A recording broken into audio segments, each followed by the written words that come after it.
কথা অখিল গগৈ যিকেইটা কথা কৈছে আৰু মই ভাবোঁ যে অখিল গগৈক চিধা চিধি কথা চাবলৈ গ'লে শনিয়ে লম্বিছে তাক চালেই গম পোৱা যায় তাৰ মানুহটো যিকেইটা কথা কয় মই ভাবোঁ যে মই কেতিয়াবা ভাবি থাকোঁ তাৰ চেহেৰাটো চোৱাৰ পাছত এতিয়া ৰাতিপুৱা তাৰ মোবাইলটো যেতিয়া মেলোঁ মানুহটো কিবা অশান্ত আত্মা এটা অনবৰত কিবা গালি গালাজ ভাল কথা দেখোন নকয় মানুহটোৱে চবকে গালি গালা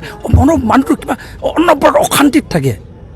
আৰু চুলিটো চালে মানুহটোক চালে কিবা শনিয়ে লম্বিছে নিচিনা লাগে আৰু মই সকলোকে কৈছোঁ এই শনিয়ে লম্বা মানুহটোৰ কাষ নাচাপিব আপোনালোকৰ গাটো শনিয়ে লম্বিব আৰু দেশখন ধ্বংস হ'ব আৰু মই ভাবোঁ যে তেখেতে য'ত এইবোৰ গণ্ডগোল কৰিছে কা আন্দোলনৰ নামত 2 কোটি মানুহ আহিব বুলি ভয় খুৱাই মানুহক এই 5জনক শ্বহীদ কৰালে ক'ত এতিয়াতো আমাৰ জোনাইত কোনখন গাঁৱত বাংলাদেশী মানুহ সোমাইছে এনেই ট্ৰাকে হাজাৰ ট্ৰাকে পাঞ্জাৱতী ট্ৰাকত ট্ৰেইনত আহি এই বাংলাদেশী ইয়াত সোমাব আমাৰ গাঁওবোৰত মাটি দখল কৰিব বুলি মিছা মানুহক ভয় খুৱাই টায়াৰ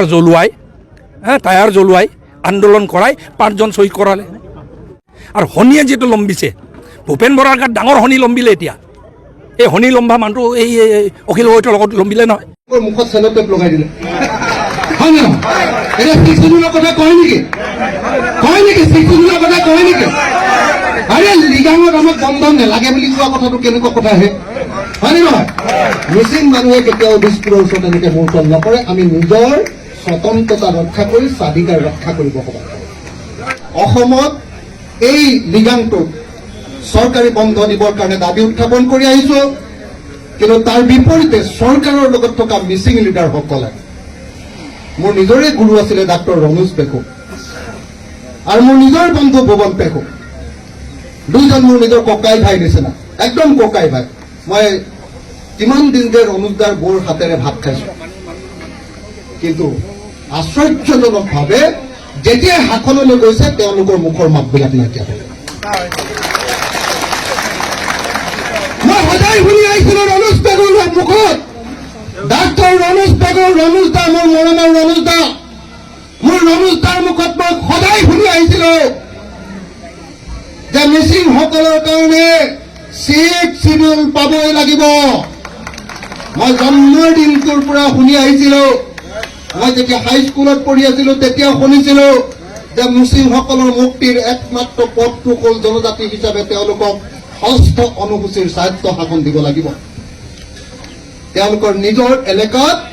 তেওঁলোকে নিজে নিজক শাসন কৰাৰ অধিকাৰ পাব লাগিব কিন্তু আশ্চৰ্যজনকভাৱে যিদিনাই ডাক্তৰ ৰমেশ পেগুৱে বিজেপি দলত যোগদান কৰিলে যিদিনাই ভুৱন পেগুৱে যিদিনাই বিজেপি দলত যোগদান কৰিলে সেইদিনাৰ পৰা তেওঁলোকৰ 2খন মুখ বন্ধ হৈ গ'ল এটা দিনো মই শুনা নাই এতিয়ালৈকে শুনা নাই যে মিচিং জাতিক 6ষ্ঠ অনুসূচীৰ অন্তৰ্ভুক্ত কৰিব লাগে বুলি আজিৰ দিনটোত ৰমেশ পেগু আৰু ভুৱন পেগুৰ মুখত মই কোনোদিন শুনা নাই আৰু যদি মই এই কথাটো কোৱাৰ কাৰণে মই যদি মিচিং জাতিৰ শত্ৰু হওঁ তেতিয়াহ'লে মইতো শত্ৰু ভাই মইতো কৈ যাম যে মিচিংসকলক সংবিধান সন্মত আমি আমাৰ ৰাইজৰ দলৰ সংবিধানত লিখি থৈছোঁ কৰ্মসূচীত লিখি থৈছোঁ যে মিচিং জাতিক তেওঁলোকৰ স্বায়ত্ব শাসন সংবিধান সন্মত হ'ব লাগিব এনে অসম চৰকাৰক এখন চুক্তি কৰি লৈ মিচিংসকলক স্বায়ত্ব শাসন দিলে নহ'ব আৰু সেই স্বায়ত্ব শাসন কেৱল মাগ্য আৰু কি ইগো আৰু মাগ্যৰ হাতত থাকিলেও নহ'ব হয়নে নহয় প্ৰত্যেকজন মিচিং মানুহে ক্ষমতাৰ অংশীদাৰ হ'বলৈ পাব লাগিবনে নাই প্ৰত্যেকজন মিচিং মানুহে অনুভৱ কৰিবলৈ পাব লাগিব যে এইখন অসমত মোৰ লিগাং সুৰক্ষিত প্ৰত্যেকজন মিচিং মানুহে অনুভৱ কৰিব লাগিব যে মোৰ এইখন অসমত এই যি মাৰ্চলা এই মাৰ্চলাক প্ৰত্যেকজন অসমীয়াই সন্মান কৰে